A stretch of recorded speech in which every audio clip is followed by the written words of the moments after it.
우리 은혜로운 찬양 불러준 주사랑 위드 찬양대 감사드리고요. 우리 옆에 계신 분 축복하며 인사하겠습니다. 당신은 주님의 포로입니다. 당신은 주님의 포로입니다. 당신은 주님의 포로입니다. 한 번 하면 정 없어요. 몇 번 더 해주세요. 옆에 있는 분. 당신은 주님의 포로입니다. 당신은 주님의 포로입니다. 인사를 정말 잘하세요. 여러분은 주님의 포로입니다. 하나님의 은혜라는 찬양이 있는데요. 그 앞 가사가 이렇습니다. 나를 지으신 이가 하나님, 나를 부르신 이가 하나님, 나를 보내신 이도 하나님, 나의 나 된 것은 다 하나님 은혜라. 너무너무 은혜로운 가사예요. 너무너무 감격적인 가사입니다. 나를 지으시고 부르시고 보내신 분이 하나님이신데요. 그런 존재가 바로 나라고 하는 거예요. 이 가사는 나를 향하는 것 같지만 당신이 주제인 찬양이거든요. 마치 오늘 시편 139편의 고백과 같습니다. 139편을 잘 보면 나 이야기하는 것 같지만 잘 보면 당신, 바로 하나님을 찬양하는 시로 구성되어 있습니다. 여러분 혹시 인생 중에 정말 위로와 힘이 되는 격려를 받으신 적이 있으세요? 저는 몇 번 있습니다. 혼자였다라고 생각했던 시간이 있었는데요. 그때 누군가 제게 와서 이렇게 말해 주었어요. 나는 내가 너의 울타리가 되어줄게 라고 했어요. 그 이야기를 듣는데 어찌나 마음의 위로가 되고 감동이 되는지 정말 너무너무 감사했고, 이미 그 이야기를 듣는 순간 제 안에 울타리가 생겨서 거기에 이렇게 기댈 수가 있었습니다. 오늘 저와는 비교할 수 없는 견고하고 커다란 울타리를 얻은 사람이 있습니다. 문제 앞에 도망쳤어요. 기댈 수 없는 존재로 무너졌습니다. 오늘 시편 139편을 노래한 다윗입니다. 고통의 문제를 끌어안고 도망쳤어요. 그는 인생 중 한 번도 만나기 어려운 이 심각한 문제를 너무나 여러 번 만났습니다. 죽음의 경계와 헤아릴 수 없는 고난과 고통이 늘 다윗 가운데 있었어요. 만약 하나님의 인도하심이 없었다면 살아있을 수도 없는 긴 시간을 지난 후에 다윗의 생애의 말년에 뒤를 돌아보고 지은 시가 바로 139편입니다. 그리고 나서 그는 돌아온 모든 길에 대해서 해석을 하고 있는데요. 정확히는 하나님을 찬양하고 있어요. 여러분, C.S. 루이스의 아주 명작이죠. 고통의 문제라는 책이 있습니다. 아주 좋은 책인데요. 왜냐하면 우리 인생에 좋은 질문을 던져주거든요. 저는 책을 볼 때 가장 중요하게 여기는 부분 중에 하나가 이 책이 저에게 던지는 질문입니다. 그 고통의 문제는 책 속에 이런 질문을 던져요. 신이 전지전능하고 사랑의 신이라면 왜 우주와 세상은 고통과 무의미로 가득 차 있는가? 왜 평생을 행복 대신 고통 속에 살다가 한 줌 흙으로 돌아갈 공허한 세상을 창조했는가? 라는 질문입니다. 믿음이 있어도 이 질문을 던지게 되어 있어요. 왜 하나님 살아계시고 나를 인도하시고 사랑하신다는데 왜 이런 고통의 문제 속에 나를 넣으셨을까? 믿음이 없어도 이런 고민을 하게 되어 있습니다. 정말 신이 있다면 왜 그는 인간에게 행복을 주지 않고 공허와 한 줌 흙으로 돌아갈 죽음을 선사하는가? 이 질문을 하게 돼 있거든요. C.S. 루이스는 귀한 통찰을 그 책을 통해 전하는데요. 고통은 진정한 깨어남이다 라고 말합니다. 인간의 쾌락과 안락에서 영혼이 깨어나는 일이 고통이라고 해석했어요. 거기서 깨어나 깨달아서 창조주의 존재를 경험하고 창조주께 겸손하게 나아가 그분을 구한다 라고 그렇게 해석을 했습니다. 그러니 이것은 자기의 의지를 내려놓는 시간이고요. 하나님께 속하여 그분이 일하시는 살아있는 도구가 되는 과정, 이렇게 이해할 수가 있겠습니다. 그렇게 고통의 문제를 통해 고통의 해결을 넘어서는 오히려 그 속에서 하나님을 경험할 수 있는 놀라운 일이에요. 그렇다면 이 고통의 문제는 해결해야 될 문제가 아니라 사실 도리어 축복을 받는 과정이다라고 이해할 수가 있겠습니다. 여러분, 하나님은 우리의 고통을 다 아십니다. 오늘 다윗이 집중적으로 묵상한 내용이에요. 139편은 그런 내용입니다. 하나님이 다 아신다라는 거예요. 틈이 없이 아신다. 구석구석 아신다. 모든 걸 아신다. 그는 모든 걸 아시고 지키시는 분이다. 1절에 살펴보셨다라는 단어가 있습니다. 그 의미가 그래요. 모든 것을 구석구석 틈 없이 완벽하게 지켜보셨다. 그는 고통 가운데 겸손히 자기를 창조하신 하나님을 구하고 있어요. 다윗이. 여러분, 하나님은 살펴볼 뿐만 아니라 우리의 앉고 일어섬까지 보신답니다. 그것이 2절인데요. 앉는다라고 하는 것은 인생의 평안한 시간을 말해요. 평화로운 시간, 평안함. 그리고 일어선다라는 것은 인생의 괴로운 일, 어떤 일이 발생한 겁니다. 그 평안함과 괴로운 일, 모든 일 가운데 하나님은 다 지켜보신대요. 그래서 우리는 믿음으로 아멘할 수 있지만 과연 누가, 우리 중에 누구가 그때마다 다 아멘할 수 있을까요? 하나님께서는 인생의 모든 것을 아신다고 4절까지 이야기하고 있어요. 생각과 마음도 아시고 심지어는 말하지 않아도 다 아신다는 겁니다. 그 모든 걸 감찰하시고 아시는 분이 다윗 자신의 울타리라고 놀라운 고백을 하고 있어요. 여러분, 5절에 보면 앞뒤를 둘러싸고 안수하셨대요. 울타리와 같이 내가 볼 수 없는 뒤편까지 하나님께서 다 관찰하시고 지켜보시고 나의 내면과 생각을 다 파악하시고 주변 상황까지 다 이해하신 후에 안수하여 손으로 인도해 주셨다는 말입니다. 그러니 그 하나님은 어떤 분이실까요? 여러분, 한번 제가 질문 드려볼게요. 여러분, 지금까지 살아오신 그 인생을 돌이켜봤을 때 나에게 하나님은 어떤 하나님 이렇게 규정하실 수 있겠습니까? 한번 잠깐 생각해 보시죠. 지금까지 내 인생을 돌아봤을 때 하나님은 이런 나의 하나님이셨다. 마음으로 한번 대답해 보세요. 다윗은 오늘 그 이야기하는 겁니다. 긴 시간의 인생을 살고 그 인생의 말년의 뒤를 돌아보니 지금까지 걸어왔던 모든 시간 속에 하나님은 자기를 지켜주셨다는 거예요. 지키시는 하나님이라는 거예요.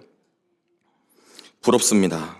얼마나 하나님과 깊이 교제하고 동행해야 이런 고백을 할 수 있을까요? 다윗과 같이 더 아름다운 고백을 할 수는 없을까요? 여러분, 알다라고 하는 히브리 원뜻은 3가지 의미를 가지고 있는데요. 육체를 알고요. 그리고 이 정신, 마음을 알고요. 영혼을 아는 것을 알다라고 표현합니다. 하나님이 다 아신대요. 다윗의 모습뿐만 아니라 내면의 생각과 마음, 그리고 그의 영혼까지도 다 감찰하시고 꿰뚫어 보신대요. 심지어는 모든 상황을 다 보신답니다. 그런데 왜 다윗은 그 많은 고난과 죽음의 시간을 걸어야 했을까요? 여러분, 자식이 아플 때 고치길 바라는 마음이 부모의 마음일 겁니다. 그런데 내가 손 쓸 수 없는 상황이 되었을 때는 어떤 마음일까요? 다 같은 마음이실 것 같아요. 만약 내가 아프더라도 이 자녀가 나았으면 그 마음이 일반적인 부모의 마음일 것 같습니다. 그것이 우리를 향하신 하나님이 세우신 십자가의 마음일 거라고 저는 생각을 합니다. 자기 아들을 아끼지 않고 내어줄 만큼 너무나 우리를 사랑하셔서 죄악 속에서 우리를 건져내시고 용서해 주시고 새롭게 자녀로 삼아 주시기 위하여 다 내어주신, 자기 자신을 다 내어주신 그 사랑을 다윗이 깨달은 겁니다. 여러분, 시편 121편 5절에서 6절까지 너무 귀한 말씀이 있어요. 혹시 화면을 보실 수 있는 분들은 같이 읽어보겠습니다. 시작. 여호와는 너를 지키시는 이시라. 여호와께서 내 오른쪽에서 내 그릇이 되시나니 낮의 해가 너를 상하게 하지 아니하며 밤의 달도 너를 해치지 아니하리로다. 아멘. 여호와 하나님은 너를 지키시는 이시라. 그렇게 낮의 해가 너를 상하지 못하게 하고 밤의 달도 너를 상하게 하지 못한다. 그 모든 것이 다 나를 상하게 하지 못할 것이다. 이 깨달음이 인생 끝자락에 있는 다윗에게 너무 감격적으로 다가온 거예요. 다윗은 이 지식이 너무 놀랍고 감당할 수 없다고, 내가 이것을 능히 감당할 수 없다고 고백합니다. 그런데 여러분, 이 6절의 고백을 다시 풀어보면 바로 이거예요. 내가 한 일이 아닙니다. 내가 할 수 없었습니다. 내가 걸어온 길 같았는데 내가 걸었다고 생각을 했는데 내 걸음이 아니었습니다. 하나님 인생의 모든 걸음이 다 주님이 일하셨습니다. 주님이 나를 지키지 않았으면 살 수 없었습니다. 건강할 수 없었습니다. 걸을 수 없었습니다. 다 주님의 은혜예요 라고 고백하는 거예요. 인간의 전적인 무능함을 고백하면서 하나님의 전적인 은혜를 찬양하는 놀라운 찬양을 올려드리는 겁니다. 여러분, 다윗의 위대한 면모를 여기서 볼 수 있는데요. 다윗은 평생 고민했어요. 내가 누구일까? 였습니다. 내가 누구일까? 나의 정체성은 무엇일까? 나의 도움은 어디서 올까? 나의 힘은 누구로부터 오는가? 그것을 늘 묵상했어요. 역대상 29장 10절에서 12절까지의 내용들을 보면 다윗이 정말 손이 차가워지는 인생의 끝자락에 고백하는 말들이 나오거든요. 부도, 명예도, 영예도, 존귀도, 인생의 모든 영화로움이 다 누구에게서 왔다? 하나님의 손으로부터 왔다고 정말 고백했어요. 여러분의 인생 끝자락 혹 묘비에 어떤 글귀가 새겨지기를 원하십니까? 죄송합니다. 주일 아침부터 여쭤봐서. 다윗이라면 나를 지키신 하나님이셨을 것 같아요. 여러분 어떠십니까? 여러분, 잊지 않았다라고 하는 책의 저자인 케네스 벤은 선교사입니다. 한국계 미국인 선교사예요. 그가 북한 여행 사업을 진행했을 때 지난 2012년 11월에 작은 실수로 북한에 억류되게 됩니다. 그리고 반역죄에 걸려서 15년형을 선고받게 되죠. 긴 고통의 수감 시간 동안 살도 많이 빠지고 건강이 아주 악화됐어요.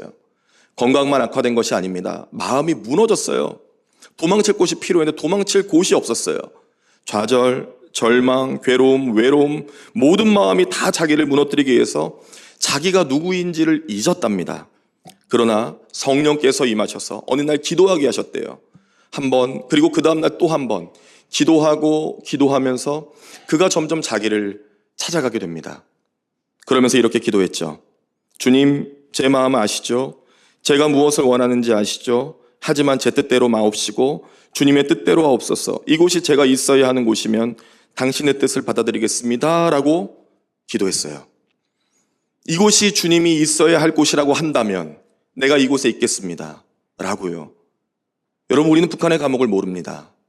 자유인으로 살다가 억압되어서 억울하게 갇혀서 모든 고문을 받으며 아파하며 그 시간 속에서도 하나님의 뜻이라면 있겠다고 고백하는 이 기도를 저도 보면서 과연 이것이 가능한 일인가? 정말 그런 생각을 저에게 물어봤어요. 그 이후에 북한의 간수들에게 복음을 전했답니다. 하나님의 살아계심을 전했대요. 그리고 자유로움을 전했답니다. 자신을 선교사로 부르신 하나님의 은혜를 감격적으로 다시 경험했다고 합니다. 그렇게 억류된 지 735일 만에 풀려나 쓴 책이 잊지 않았다라는 책이었어요. 사랑하는 여러분, 오늘 다윗은 하나님이 다 아시고 주의 영을 떠나서 갈 곳이 없고 주의 앞에서 피할 길이 없다고 7절에 말하고 있거든요. 문제로부터 도망쳤는데요. 잘 기억하셔요. 문제로부터 도망쳤는데 하나님의 사랑 앞에서 피할 길이 없었다는 거예요. 문제로부터 도망쳤는데 내가 주인인지 알고 도망쳤는데 피했는데 하나님의 은혜의 길을 거부할 방법이 없었다는 거예요. 도망치고 피하고 내가 주인인 줄 알았던 시간 속에 그 울타리에 갇혔는데요. 하나님의 울타리에 갇혔는데 하나님의 사랑이었고 하나님의 은혜였답니다. 여러분, 그러니 다윗은 하나님의 포로였어요. 여러분, 우리는 하나님의 포로입니다. 여러분, 우리에게 있는 게 있어요. 우리에게 있는 울타리가 있습니다. 바로 십자가예요. 예수가 나를 위하여 죽으시고 부활하셨어요. 그 이름을 믿으면 죄 용서받고 구원을 받습니다. 여러분 믿으세요? 그 은혜의 울타리가 우리 안에 있기 때문에 여러분, 우리는 안전한 거예요. 하나님이 우리를 지키십니다. 만약 지금 인생의 곤고한 문제 가운데 있을지라도, 험난한 길에 놓였을지라도, 불안한 세대를 살아가고 있지만 그럼에도 불구하고 하나님께서 독생자 예수 그리스도를 내어주신 십자가의 울타리가 있기 때문에 우리는 안전합니다. 사랑하는 여러분, 주의 영, 루아흐라고 하거든요. 성령, 이분은 바람이신 거예요. 바람과 같이 공기 중에도 임하시고요. 주의 앞, 하나님의 얼굴을 성경은 해에 비유합니다. 햇빛과 같이 내리쳐 주세요. 모든 공기와 햇살 속에 하나님이 역사하신다고 시적으로 지금 표현하고 있어요. 이것이 하나님의 현존이세요. 지금 살아서 나와 함께 하시는 하나님, 그 크고 놀라운 사랑 앞에 피할 길이 없는 거예요. 어디를 가도 하나님의 사랑이고 어디를 가도 하나님의 은혜였다고 그 수많은 고난과 죽음 앞에서 그 역경을 뚫고 나왔는데 돌아보니 다 하나님의 은혜의 울타리, 하나님의 사랑의 울타리였다는 거예요. 8절에 다윗이 고백합니다. 내가 하늘로 올라가도 저 수올 죽음까지 내려가도, 너무나 놀라운 표현이잖아요. 인간의 모든 동원할 수 있는 상상력과 표현을 다 쓴다고 해도 그 어디에 가도 다 하나님이 계셨대요. 그 어디에 있어도 다 하나님의 은혜였대요. 여러분, 다윗은 시인이 분명히 맞습니다. 그는 정말 시인 같아요. 9절에 놀라운 표현을 쓰거든요. 오늘 제목입니다. 내가 새벽 날개를 치며 바다 끝에 가서 거주할지라도 주의 손이 나를 인도하신답니다. 와, 부러워. 저도 이렇게 쓰고 싶은데. 새벽 날개, 여러분, 이것은 아침에 비치는 햇살을 말해요.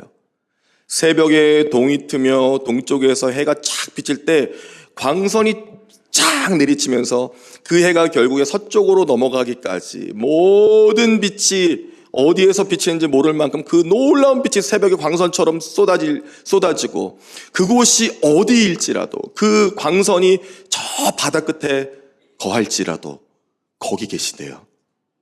내가 그곳에 있더라도 주님은 이미 그곳에 계시고 내가 가는 모든 곳에서 나를 만지신대요. 여러분, 그것이 새벽 날개입니다. 광선과 같이 빠르게 그렇게 해 뜨는 곳에서 해 지는 곳으로 이동해도 하나님의 은총과 자비를 벗어날 수 없으니 나는 주님의 포로가 맞아요. 다윗은 지금 그렇게 고백하는 거예요. 주의 오른손이 나를 붙드셔서 거부할 수 없는 은혜로 놀라운 사랑으로 여기까지 왔다고 지금 다윗이 고백하는 겁니다. 여기까지 인도하신 이가 하나님이시라는 거예요. 그리고 앞으로 나아가야 될 길을 인도하실 이도 하나님이시래요. 다윗은 그 사랑이 나를 지금 숨쉬게 하고 있다고 삶의 목적을 분명하게 말하고 있어요. 다윗의 또 다른 시편처럼 말이죠. 시편 23편 6절입니다. 전 세상에서 가장 아름다운 시라고 생각해요. 그 중에 6절인데요. 같이 읽어볼까요? 시작. 내 평생의 선하심과 인도하심이 반드시 나를 따르리니 내가 여호와의 집에 영원히 살리로다. 아멘. 여러분, 정말 제가 좋아하는 단어가 이렇게 나올 때마다 가슴이 두근거려요. 반드시. 근데 여러분, 오해하지 마세요. 반드시 됩니다, 이거 아니거든요. 지금 이 성경에 나와 있는 반드시는요, 만약 지금 기적이 일어나지 않고, 만약 지금 그 고난이 사라지지 않고, 그렇다고 할지라도 하나님의 신실하심과 인자하심이 나를 떠나지 않는다는 것을 표현한 거예요. 반드시 하나님이 그 가운데서도 나와 함께 하셔서 나를 지키신다라는 걸 말하고 있습니다. 고통 중에 있는데 하나님이 나와 함께 하시지 않는 것 같아도 그 마음과 현실을 믿는 것이 아니라 보이지 않지만 나와 함께 하시는 하나님과 그분의 약속을 믿는다라는 시인의 고백이에요. 사랑하는 교우 여러분, 정말 다윗의 고백이 우리의 고백이 되었으면 좋겠습니다. 하나님이 날 사랑하심을 여러분 정말 믿으십니까? 그러면 맡기세요. 여러분, 맡기세요. 사랑하면 맡길 수 있어요. 여러분, 저에게 얼마를 맡길 수 있으세요? 왜 답이 없으십니까? 반대로요. 저는 못 맡깁니다. 다 내 겁니다. 사실 우리의 마음 아니겠습니까? 여러분이 저를 믿는다고 해도 가장 중요한 것들을 맡길 수는 없어요. 자녀를 맡길 수 없고 가장 중요한 가치들은 서로에게 맡길 수 없어요. 그러나 정말 사랑하는 가족 혹은 정말 사랑하는 이라면 그 맡긴 것이 돌아오지 않아도 주듯이 맡길 수가 있는 것이죠. 하나님께서 우리에게 자신의 사랑을 주셨어요. 십자가를 주셨습니다. 여러분, 하나님의 은총과 사랑이 다윗에게 있어서 이것을 깨닫게 되었어요. 하나님이 나와 함께 하시는구나. 나는 주님께 무엇을 드릴 수 있을까? 내가 주님 앞에 드릴 수 있는 것이 무엇일까? 늘 그것을 고민했습니다. 그래서 그는 자기의 두 손을, 물론 전쟁 가운데 많은 피를 흘려 성전을 건축할 수 없는 두 손이었지만 하나님의 지키시는 손을 잡기 위하여 기도로 사용했어요. 여러분, 우리의 손이 이렇게 있는 이유는 하나님의 손을 잡기 위하여 기도하는 손입니다. 평생에 하나님의 손을 붙들었어요. 자기 삶에 당장의 기적이 없어도 의심하지 않도록 하나님의 손을 붙잡았어요. 그런데 오늘 말씀은 하나님이 붙잡으셨대요. 여러분, 이게 너무 놀랍지 않으세요? 우리는 우리가 기도하는 줄 압니다. 우리는 우리가 걸어온 줄 알고요. 그래도 우리가 뭔가 하나님 앞에 했기 때문에 보상을 받는 것처럼 느낄 때가 있어요. 그러나 그렇지 않아요. 하나님이 내가 새벽 날개치며 저 바다 끝에 거할지라도 거기서도 주의 손이, 주의 오른손이 나를 붙드신다며, 내가 기도한 것까지도 다 하나님이 내 손을 모아주셨다며 그렇게 고백하고 있어요. 여러분, 그렇게 뒤를 돌아보니 다 하나님의 은혜였습니다. 하나님께서 하신 말씀을 다 이루셨어요. 여러분, 이게 신앙의 맛입니다. 신앙은 정말 맛있어요. 길을 가다가 돌아봤을 때 문제가 내 앞을 떠난 것이 아닌데 여기까지 인도해 주신 하나님을 보니 넉넉하게 넘을만 하거든요. 그리고 또 살다 보면 뒤를 돌아봤을 때 또 하나님의 은혜를 고백하게 되거든요. 정말 놀라운 맛이 그 안에 있잖아요. 여러분, 믿음으로 고백하세요. 날 떠나시지 않는 하나님, 나도 주님을 떠나지 않겠습니다. 외우셨죠? 우리 남부교회가 기억력이 엄청 좋아요. 날 떠나시지 않는 하나님, 나도 주님을 떠나지 않겠습니다. 준비, 시작. 날 떠나시지 않는 나도 주님을 떠나지 않겠습니다. 한 번 더요, 시작. 날 떠나시지 않는 하나님, 나도 주님을 떠나지 않겠습니다. 아멘이죠. 지금 그거거든요. 그거 말하는 것이거든요. 하나님 나를 지키시고 떠나지 않으셨기 때문에 내가 주님을 떠나지 않았다는 거예요. 다윗 인생 중에 한 가지 정말 잘한 게 있어요. 고통과 죽음의 시간, 아픔, 모든 역경 속에 하나님 떠나지 않았어요. 하나님 나를 불쌍히 여겨주세요. 하나님 나 긍휼히 여겨주세요. 고통 가운데 엎드려 십자가를 바라보고 일하시는 주를 보게 해주세요. 내가 어디에 있든지 주님 나와 함께 하시고 나를 붙들어 주세요. 나를 주님께 맡겨드립니다. 하나님, 나는 당신의 포로입니다. 그러니 맡아주세요. 포로니까 밥도 주세요. 옷도 주세요. 나를 가둬주세요. 주님의 사랑과 은혜의 울타리 가운데 나를 걷어주세요. 하나님, 나를 맡겨드립니다. 하나님, 나를 맡겨드립니다. 여러분, 정말 중요한 문장 알려드린 거예요. 하나님께 맡기시면 하나님이 엄청 좋아하세요. 그래, 나야, 내가 너의 주인이지. 내가 너를 맡아줄게. 내가 너를 맡아줄게. 문제는 내가 해결하지 너는 못해. 맞아요, 하나님. 응원해 주시면 돼요. 남편 여러분, 아내에게 사랑받는 비결 하나만 알려드리겠습니다. 아내가 하는 말을 따라하세요. 여보, 나 오늘 너무 힘들었어. 그거 왜 힘들었을까? 해결해야지. 이게 아니고, 힘들었구나. 여보, 이거 정말 맛있지 않아? 맛있네. 여보, 저 옷이 이쁘지? 예쁘다.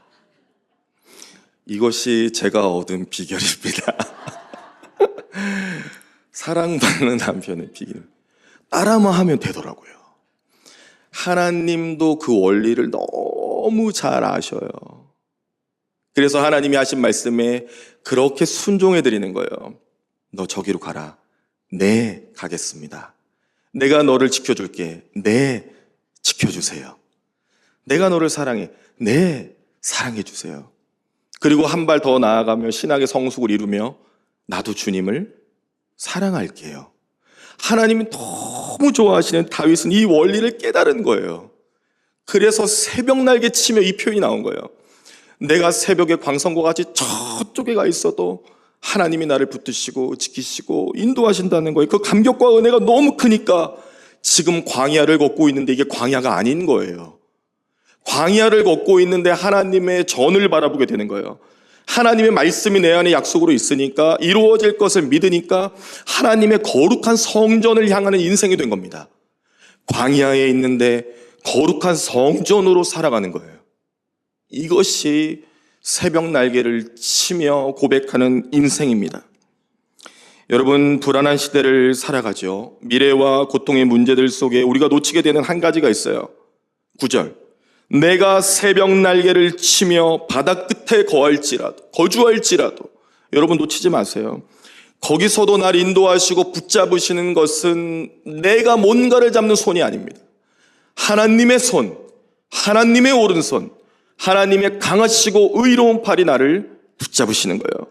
주님의 십자가가 울타리가 되어주시지 않으면 내가 이 문제를 잘 통과한 것 같아도 통과한 거 아닙니다. 하나님이 인도해 주셔서 끌고 가셔야지.